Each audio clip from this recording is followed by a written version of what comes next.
Israel pecou construindo um bezerro de ouro, adorando aquele ídolo no lugar de Deus. Por isso, Moisés quebra as tábuas da lei, e a leitura de hoje diz que a tenda da reunião, que era o lugar onde Deus falava com Moisés, essa tenda, esse tabernáculo, essa cabana foi retirada do meio do povo, foi levada para fora do acampamento. É um gesto profético que significa que o povo já não é digno de que Deus habite no seu meio.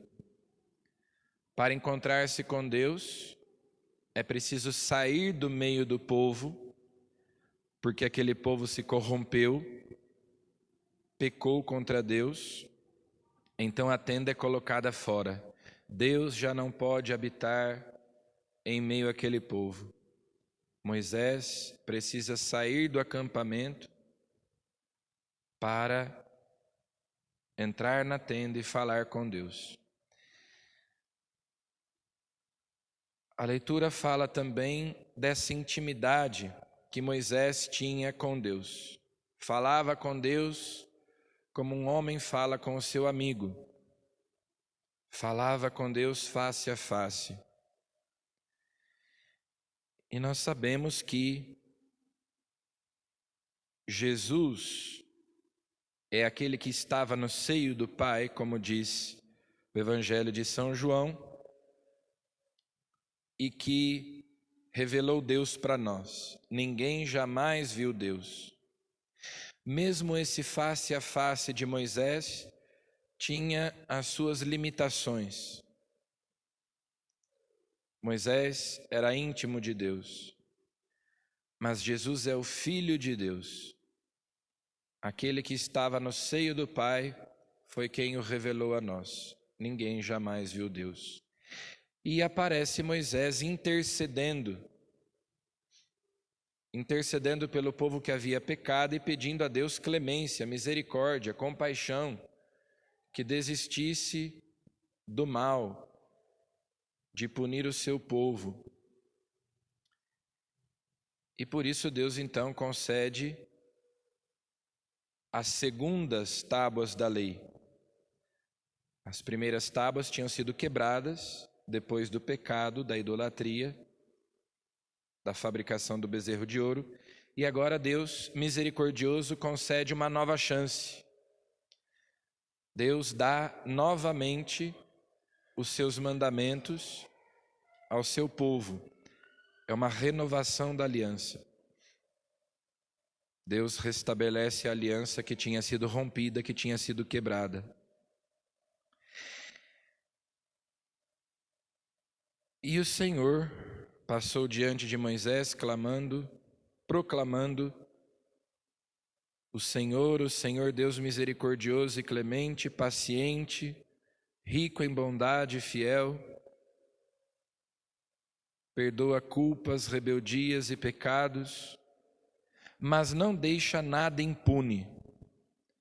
Deus é tolerante, Deus é paciente, Deus conhece a nossa fraqueza, mas não deixa nada impune.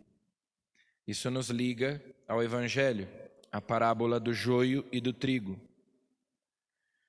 Jesus explica a parábola dizendo: o trigo são os que pertencem a Deus, os joios são os que pertencem ao diabo, os que praticam o mal, os que vivem no pecado. O trigo são os que fazem a vontade de Deus. E eles crescem lado a lado, até o momento da colheita. E Jesus diz: a colheita é o fim do mundo. Ou seja, nós estamos no tempo da paciência, no tempo da misericórdia, em que Deus é tolerante e permite que o mal cresça ao lado do bem, que o joio cresça ao lado do trigo. Mas quando chegar o fim do mundo, quando chegar o tempo da colheita, então o joio será recolhido e queimado no fogo. o trigo será guardado nos celeiros. Portanto, é aquilo que diz a primeira leitura. O nosso Deus é um Deus misericordioso e clemente, paciente, rico em bondade e fiel, que conserva a misericórdia por 1000 gerações, perdoa as culpas, rebeldias e pecados, mas não deixa nada impune. Ele precisa destruir o mal. Nós estamos no tempo da misericórdia. A partir do momento da nossa morte virá o tempo da justiça, em que os bons serão recompensados e os maus serão castigados. Por isso nós devemos pedir a Deus que o joio que cresce no nosso coração seja cortado, que nós sejamos trigo e não joio, que nós arranquemos do nosso coração a maldade. Como dizia São Francisco de Sales, Deus quer destruir o pecado no pecador, para não ter que destruir o pecador no seu pecado. Então que Deus destrua em nós o pecado hoje, para não ter que destruir o pecado em nós e nos destruir junto com o nosso pecado. Deus é paciente e misericordioso, mas chegará o momento da colheita. Chegará o momento em que o joio será queimado. E nós queremos ser trigo recolhido nos celeiros do Senhor. Amém.